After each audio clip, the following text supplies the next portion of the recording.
This week on Chuckload of Comics, fresh new plot details for the new Ghostbusters 3 movie. Also, the Easter eggs that were in that tiny little trailer that dropped this week. Also, M. Night Shyamalan's Glass. We have a full review, including why critics totally missed the mark. We're also giving you the first look of the cast of the new Netflix series Locke and Key. All that plus C2E2 updates and comic book reviews right here on Chuckload of Comics.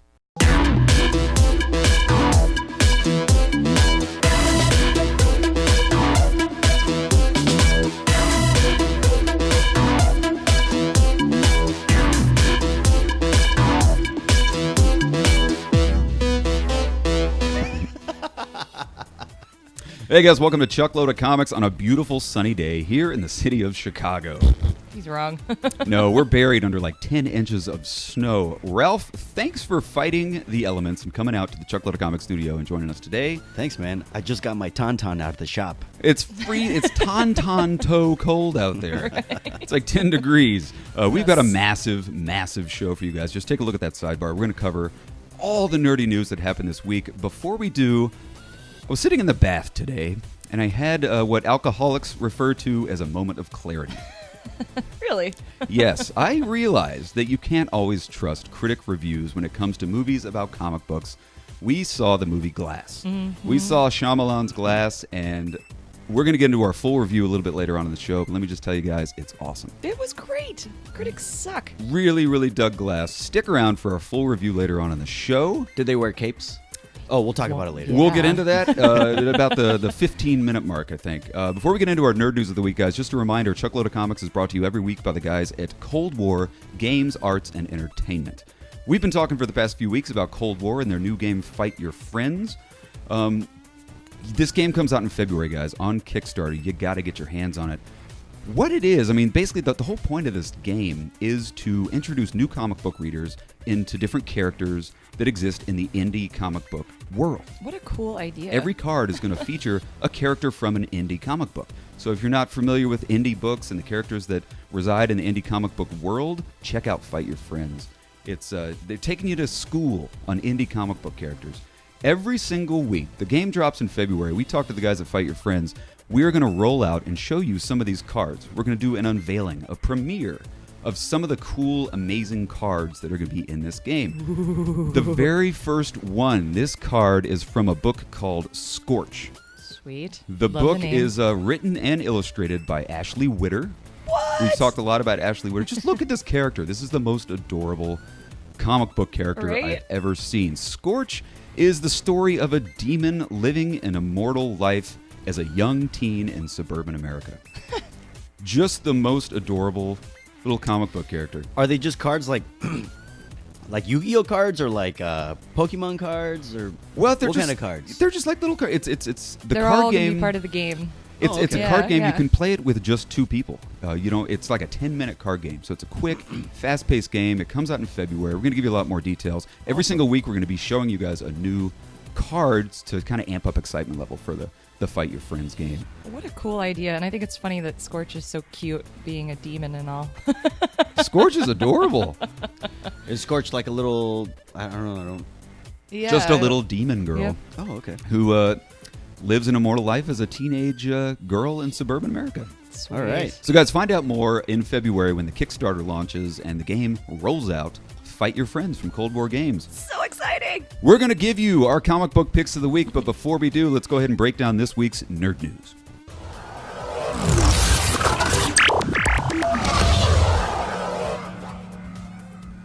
All right, so big week in the world of fandom, guys. Huge week. So much stuff dropped. I know. A couple of honorable mentions. We can't mention everything that went down this week. No, we're mentioning mentions? everything. I'd like to, but man, we had The Punisher Season 2 dropped. Deadly Class premiered on the Sci-Fi Network. Oh my gosh. We got a trailer for John Wick 3. Yes! That was awesome. That was like The Matrix. It was fantastic. Oh my god, I love that. When they pull out the swords and the motorcycles, it was like, oh my god, this movie's going to be Morpheus great. cameoed. It was great. Yes. So definitely those are our honorable mentions for the nerd news of the week. But the first thing I want to get into, guys, is the first look at Ghostbusters 3.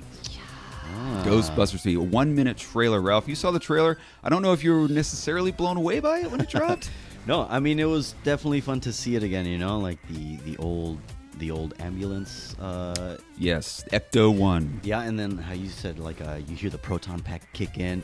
Super hyped for it, but I don't know. I wasn't excited because there was really nothing to it. Just a little bit of nostalgia. I gotta our cat is screaming down here. Because he loved the trailer. Yeah. I gotta disagree. All Also right. Well, loves let's go through the Ghostbusters. trailer because I think you might have missed a couple of things. Okay. Here are all the Easter eggs that I could pick up in this tiny little 1-minute trailer.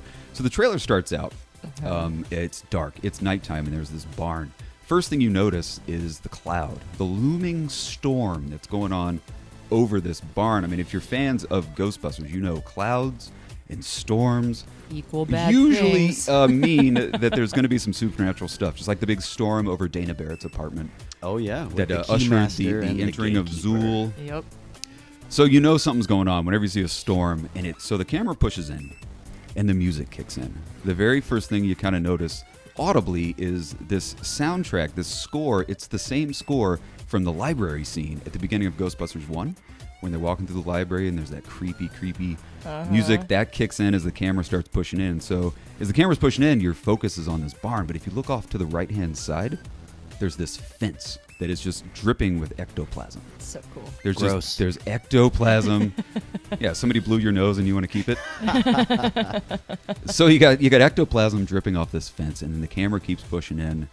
Then the music starts to change. It starts to change to that Zool theme. Yeah. That classic Dana Barrett apartment theme music. So it kind of transitions into that. And then if you're paying really, really close attention, you can hear this sound of a ratchet. This ratcheting, like somebody's working on something.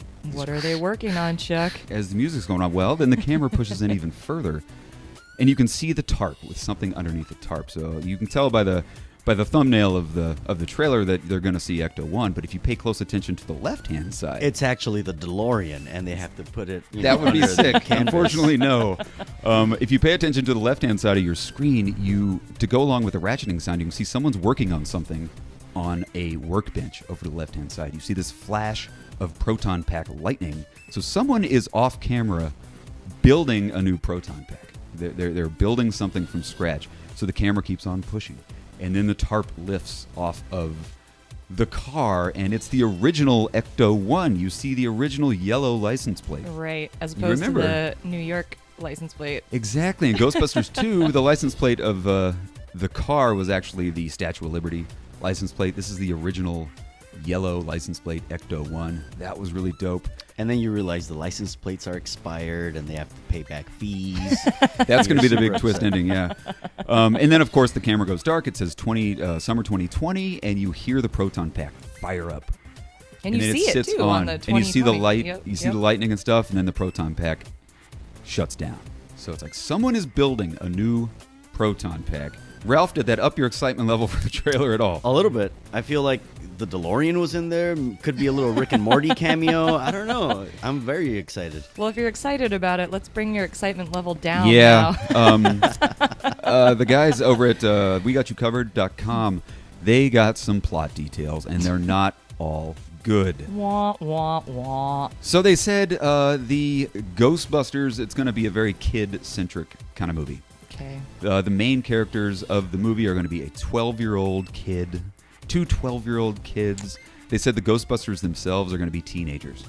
They're Boo. just going to cast the whole Stranger Things cast. and Yeah, just right. Why transfer 'em not? over. Just cast the kids from Stranger Things and get it over Oh, with. They yeah. already nailed it. They made Ghostbusters 3 in one episode. Yeah. So it's going to be two little 12-year-old kids and a cast of teenage Ghostbusters. They said that the teenage Ghostbusters are going to have an adult mentor who Okay. knows, I think it's quoted, who knows a lot about the supernatural and proton packs and Sure. stuff. So that's probably going to be Rick Moranis. Rick Moranis' character, of course. It'll probably be Dan Aykroyd. It'll probably be Ray, I assume. So Considering Dan Aykroyd wrote the movie, so it what probably do you will be think, Dan guys? Aykroyd. I know this is not Okay. what everybody thought. Everybody thought, okay, we're going to bring back the original Ghostbusters in this movie. Doesn't seem Yeah. like that's what's going to happen. It's going to be a group of teenagers Now I'm disappointed. fighting ghosts. I was excited, and now I'm here. I was here, and now I'm here. A little bit. Not Yeah. exactly what anybody was expecting. Yeah, well, I mean, who knows? You know, if they put some effort into it, like Stranger Things, it might come off feeling like that. They might do a good job. It could be good. And And with Jason that- Reitman, the director, the son of Ivan Reitman, who did the original Ghostbusters, he's going to be directing it. Jason Reitman has a good history of directing teenagers. If you saw Juno, very true. he's Yeah. a really good director, and I like that it's Ivan Reitman and Jason Reitman co-producing it as well. It's just got a family vibe to it. Yeah, if it's kid friendly, like Stranger Things, I think it'd be all right. But if it's like too over kiddie, Yeah. yeah, it might kind of. We'll Yeah. see. 2020. Well, it starts shooting. They are fast tracking this movie. They said they're going to start shooting this summer. So as early as May, they're going to start rolling cameras on this thing for a 2020 release. They haven't said if we're going to have any cameos from Bill Murray and Ernie Hudson, Rick Moranis, Sigourney Weaver. The only person who said he is going to be in it is Dan Aykroyd. Which makes, again, sense that he's the mentor. Yeah, Wait, Dan Aykroyd was in Ghostbusters? he was. Oh, Yes, yes. I missed that part. He was the Class 3 roaming phantasm. Excellent. So the other major thing that dropped this week, guys, the trailer that just about broke the internet on Monday was the Spider-Man Far From Home trailer. Oh, and none of us are Spider-Man fans around here. No, what is that? Who is that? It's this guy who gets bitten by a radioactive spider and goes off to Europe and has a school trip. Oh, that makes sense. This trailer first dropped months ago, like 4 months ago at Brazil Comic-Con, and hats off to the people at Brazil Comic-Con. This trailer did not leak out until now, until this week. Yeah, not even a little bit. That's good. Yeah. That's crazy. great. We did have some descriptions of it from people who were in the audience. I tried not to read those. We did know that we would see Mysterio in this trailer. Does Jake Gyllenhaal not look totally awesome in this trailer? amazing. The costume looked great. I could have Costume looks fantastic. gone without like seeing his face right away, but whatever. He still looked great. I wanted to see him more of the helmet look. The but fishbowl. Yeah, Can I we talk know. about the fishbowl head? This looks directly out of the comic books. So cool. If you're unfamiliar with the Mysterio character, I mean, you guys are. Back in the 60s, it's a character created by Stan Lee and Jack Kirby. I believe Jack Kirby. He's in the comics, he's a special effects artist. He's a guy trying to make it in the movie business, decides in order to make it in the movie business, he's going to use his special effects prowess. He basically just becomes a villain using movie effects and special effects and stuff like that. So he's not really like a real villain. He just tries to. Well, in the comic books, he is a real villain, Okay. but Jake Gyllenhaal did say on social media that Mysterio is not going to be the big bad in the movie. He's And- not going to be the main villain. You can see that in the trailer. I mean, he's like fighting the villain. So Yeah, he Yeah, appears at the end of the trailer and he says, "You don't want any part of this." Well, if his character is based on somebody who's trying to be in show business and is a special effect artist, maybe that scene in the movie is him staging a Exactly. fight, you know? Exactly. That's kind of what everybody's thinking, that these elemental characters that you see, the elementals from the comic books, Yeah, he's The- working with them or the something. or that he's just creating them. It's all an illusion. He's Okay. using that. He's creating fake danger in order to get himself on the news and become yeah. famous. So it's all BS. I don't think this is going to sit well with Nick Fury and Peter Parker. They're going to be like, "Look, man, you're causing danger, you're causing damage, you're potentially killing people just to get yourself on television." So I think that's going to be kind of the motivation Sounds of right. why he kind of becomes a villain when he has good intentions, but becomes the bad guy because you can't just knock Kill down people London for fame. Bridge Right. and get away with it. Not while Spider-Man's in town. Also, I was very excited to see Nick Fury in What that an trailer. I amazing did not reveal. think he was going to be in this. Because it was such a lighthearted trailer leading up to it. You got the Yeah. Ramones playing, you got the school trip going out to Europe, you got and then Aunt bam. May and Happy all. Yeah, and then Ned gets shot with the dart. And then the music kind of goes down. And it's Nick Fury says, "Hello, Spider-Man." Or "Nice to meet you, Spider-Man." Which is so good. It's so right out of the comic books. The new mentor, I think, for Spider-Man is going to be Nick Yeah. Fury. He doesn't call him Peter Parker. He calls him Spider-Man, That's true. which is really, really cool. Because, in the original movies, or in the first, in Homecoming and Civil War, Tony Stark is more a mentor to Peter. So does Whereas- that mean Tony Stark is gone since this takes place after Endgame? Yeah, Good I don't point. know. I think everybody's excited to see where this movie takes place, and nobody's said anything about it. Well, I mean, Yeah. Kevin Feige and the people over at Marvel did say this takes yeah. place after Endgame. Okay. That's their official statement. Now, that could be a misdirect. Because speaking of Easter eggs, when you see that passport that he has, he goes to the passport office, he pulls out his passport, and there's no year on the issue date and the expiration date. What? It says the month, it says the day, and the year is taken out Interesting. of his passport. You don't do that by accident. There's a That's reason they interesting. showed that passport. I mean, you only have so many minutes in a trailer. If you're going Right. to take the time to show that passport and digitally remove the year year? from it, that means something. Is this a prequel and they're just kind of pulling the wool over our eyes? Does this take place don't know. just before Infinity War? Yeah. Nothing slips by you, Charles. There's another theory. We're going to break down all these funny history. We're going to talk about this for 20 minutes. In beginning of Endgame, or the beginning of That's going to get really old. No, never. in the beginning of R2D2 Infinity has War, an when idea. they're all on the bus heading back into the city, is that them coming back from their European trip? Oh, Is interesting. that them coming back from their school trip? That's very With interesting. Stanley I didn't driving the think that. bus, potentially? I think it is, because wouldn't Peter Parker be a lot more sad if there was no more Tony Stark? Or does Endgame like reset everything so far back that Peter never meets Tony Stark? I have No, idea. that my theory is that the fact that you don't see Tony Stark, every time we've ever seen Spider-Man, Tony Stark is always right by his side. In Civil War, Yeah. in Avengers Infinity War, in Homecoming, it's Tony's always right next to him. Right. There's no Tony. Yeah. I think in Endgame, the reality is kind of reset Right. to all the populace because nobody seems to be thinking about the snap and the fact that People are missing. half of humanity is gone. I think everything's going to get reset. I think maybe the heroes remember the snap, but the casual populace is completely unaware that it ever went down. But I think Tony Stark's going to die. Well, I don't think yeah. because when you cut to Happy Hogan, there's Yeah. a line where Happy's talking to Peter, and he says, "You're all alone now. Yep. Your friends are in trouble. What are you going to do?" That's interesting. Man, there's Yeah. just so much gonna go down in this Other movie. awesome Easter eggs. I could talk about this all damn Let's keep talking about day.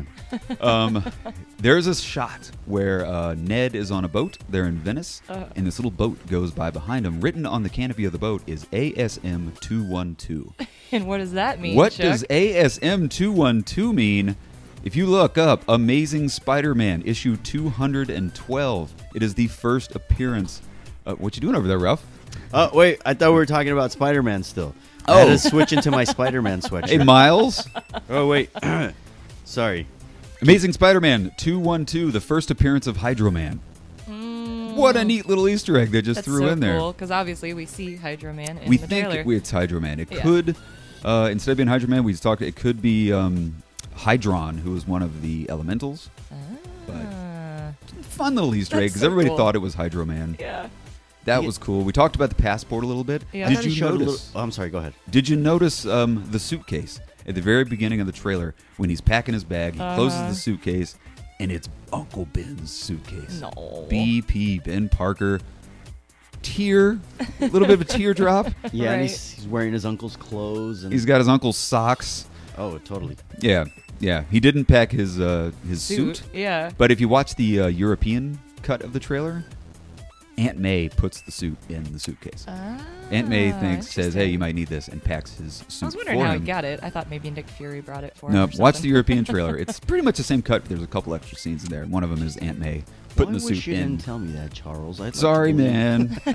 This is spoiler talk. This is Oh, yeah. Spoiler. one little Easter egg, guys. This came from our good friend Antonio Medina. He noticed there's one scene where he's flying over Grand Central Station. He's web swinging through Grand Central Station, and you can see in the background Avengers Tower. Right. Avengers Tower is being kind of dismantled.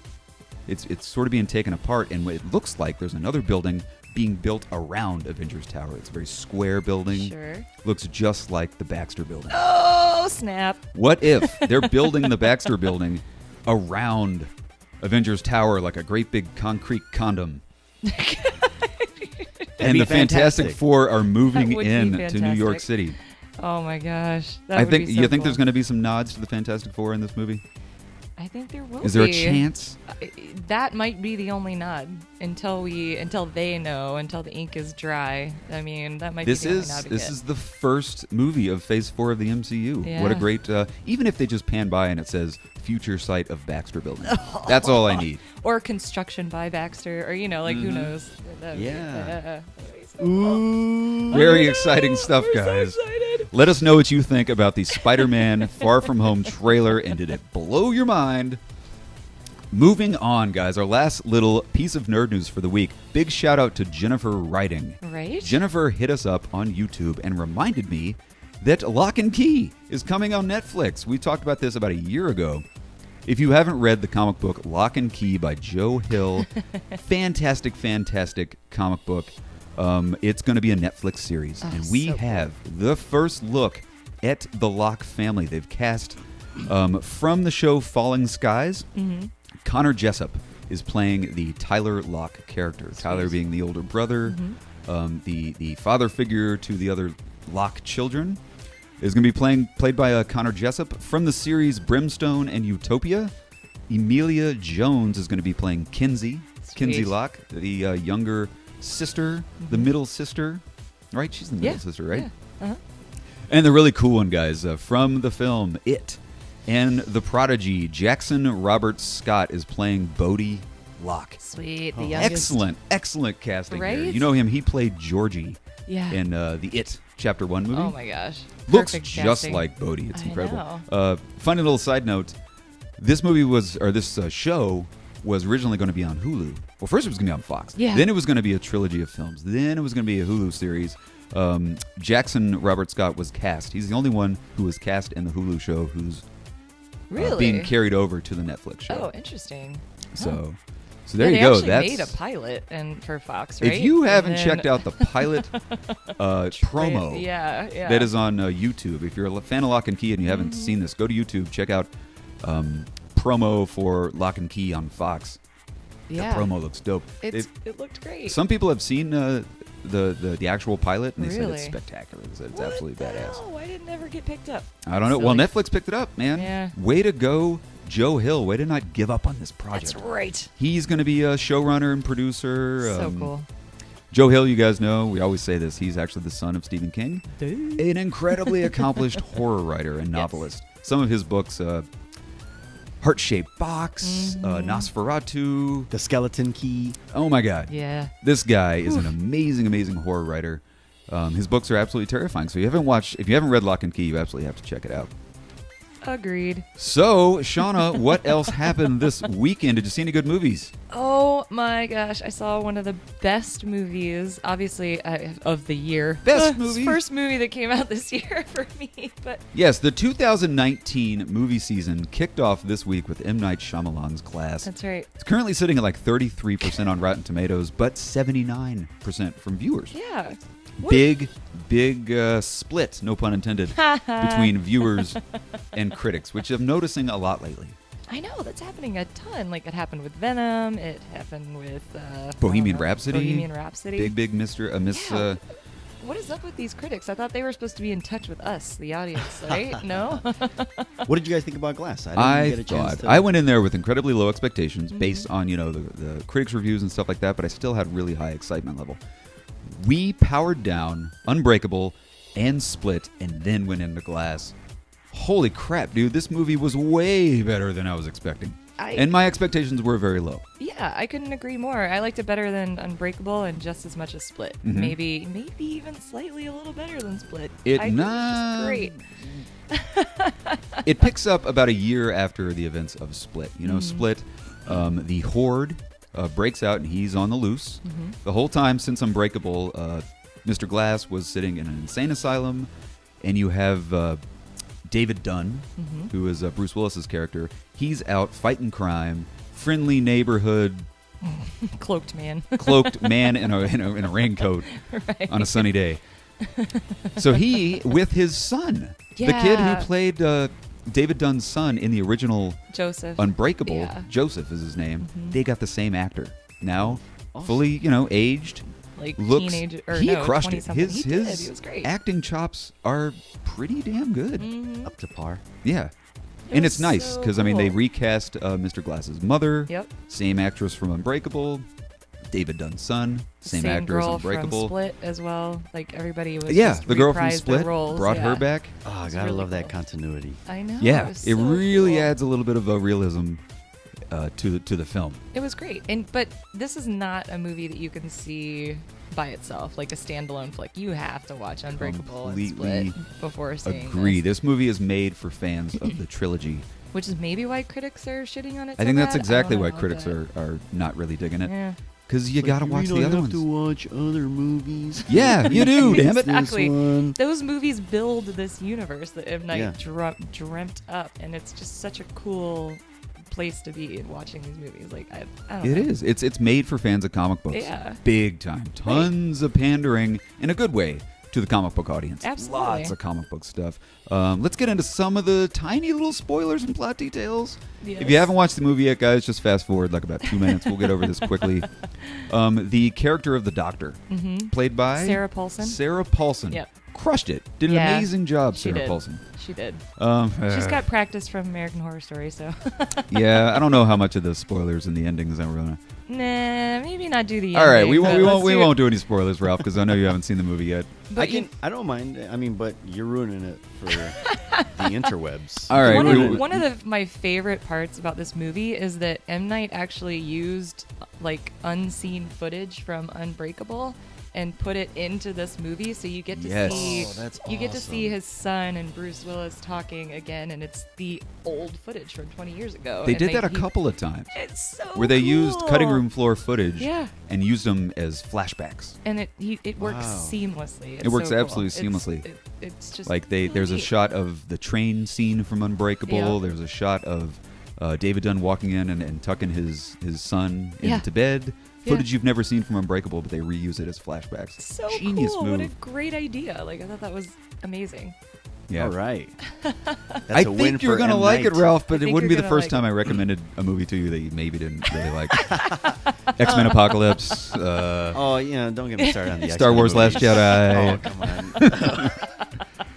We don't have the best track record for recommending films, but if Yeah, you like I going to the know. movies and you're fans of the trilogy, the Unbreakable trilogy, I think you're really gonna dig this. I do too. I mean, again, like M. Night created this world for comic book lovers. Like, if you don't appreciate comic books or like comic books, you probably didn't even like Unbreakable. You probably didn't like Split, but Right. because it's a comic book universe, but not with Superman or Batman or Right. Mhm. Spider-Man. It's all new characters, and it might look cheesy to the outside viewer. So, I don't know.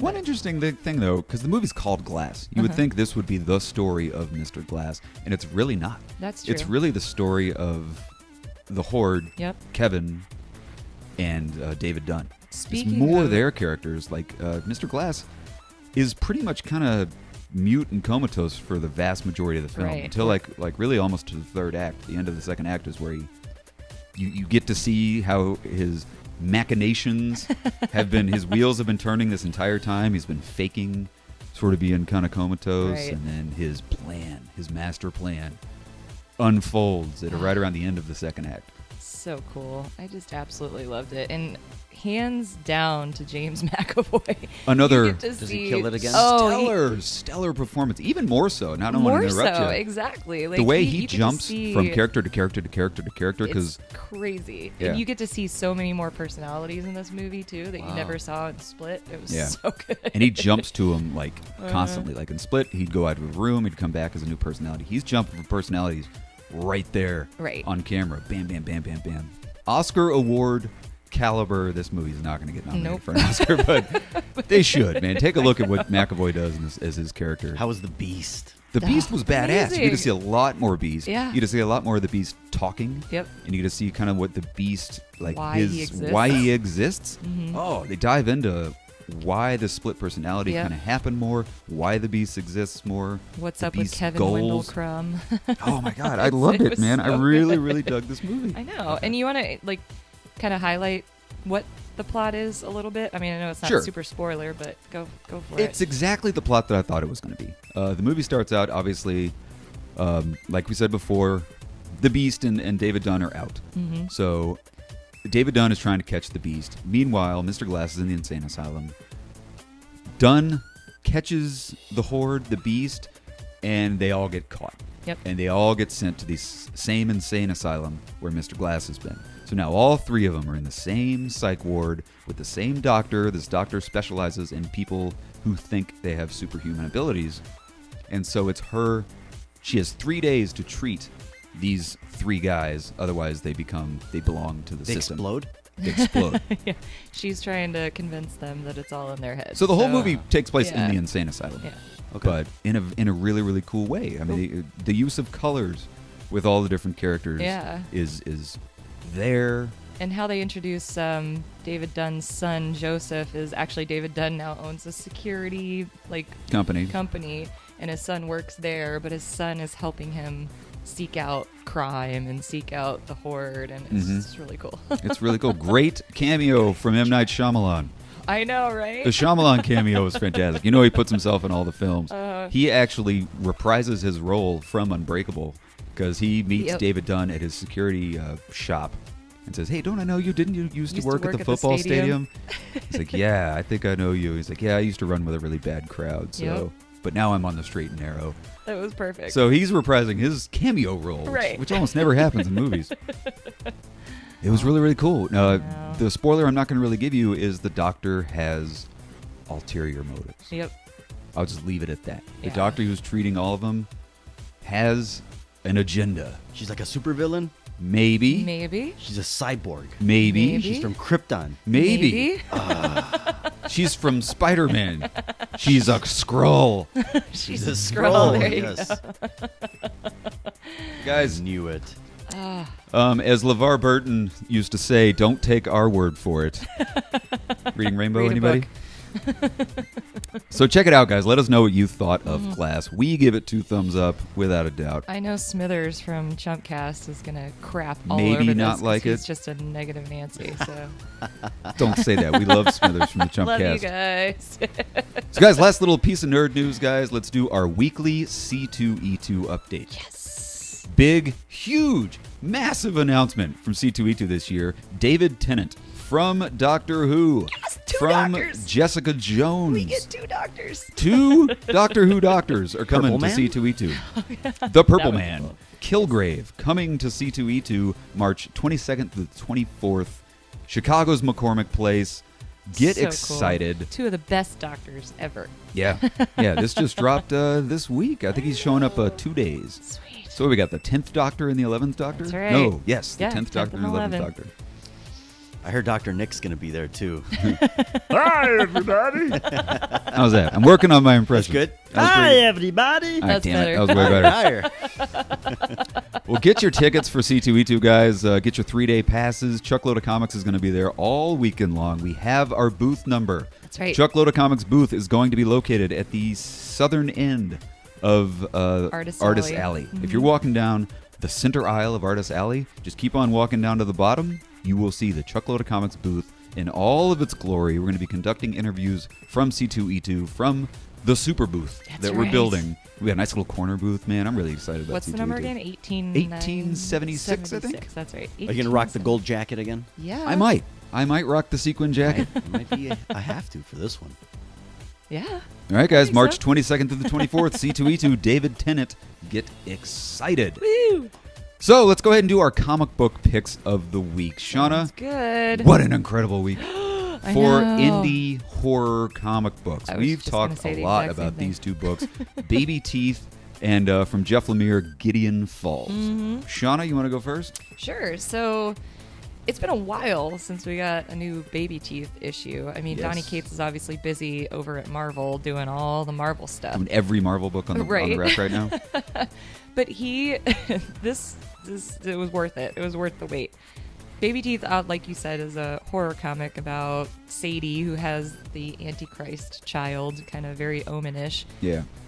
But this book, this issue, was funny as hell. It was Only Donnie Cates can turn Satan into a comedic character. right, Like, really funny. It was so good. It makes Satan the comic relief. It was a like breath of fresh air Yeah. after waiting so long. It's like, yeah, you want to see the story continue, which it does, but So essentially, the So entire family has gone into hell Right. to retrieve the baby right. who went in there with his aunt. Yep. So they go to retrieve the baby, and you meet You meet Satan. Satan himself. And he's actually just and he's kind of this a friendly emo guy. kid, man. Yeah. He's like this just regular, funny little emo kid. There's a hilarious part where he invites him back to his house for dinner. And on his way to the house, he's picking up kittens. And he's like, who's Who's hungry? eating? Who's How eating? many cats should How I many grab? cats should I grab? Nice. So he's going to feed them all little So kittens. they're all like, no, we're not hungry. Aw, He's like, no, I'm that just going to sounds slit their great. throats for my broth. It's okay. We're not going to eat them. I'm just going to slit their throats to make a nice broth. It's hilarious, guys. If you haven't started reading Babyteeth, you absolutely have to pick it up. It's fantastic. Gary Brown art Yep. is incredible. Yep. My pick of this week is Gideon Falls. Jeff Lemire, Andrea Sorrentino crushing it in this series. I think it's a limited series. They're up to issue 11, I think. Or is Yeah. this issue 10? I think it's 10 or 11. This book just keeps getting better. Every single issue of this book. Up till now, there's been this mysterious black barn that people see in this tiny little town. You find out in this issue a lot more about the black barn. The black barn finally makes its appearance. You finally get to see it. Worlds And- are colliding. Yeah, I was gonna say it connects the two sides of the continent. Yeah. It's really cool. The whole time you've over in New York, you've got a guy rummaging through the trash looking for nails and pieces of wood. He's building the black barn, but he doesn't know why.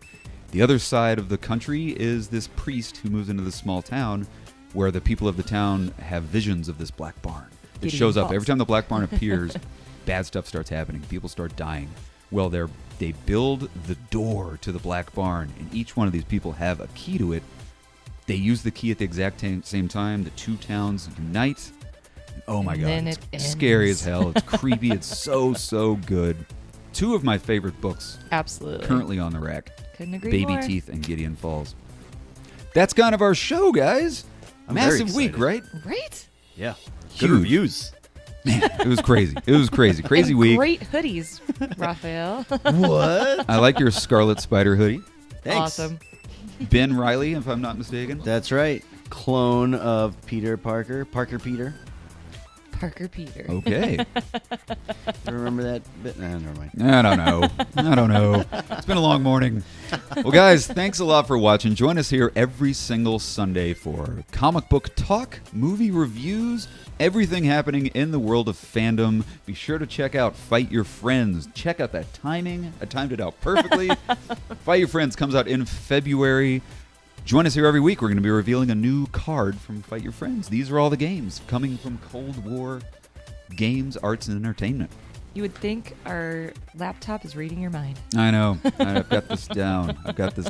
It's Jarvis. So anyway, guys, thanks a lot for watching. Join us here next Sunday. Have a fantastic week, and we'll see you later. Bye-bye. Excelsior.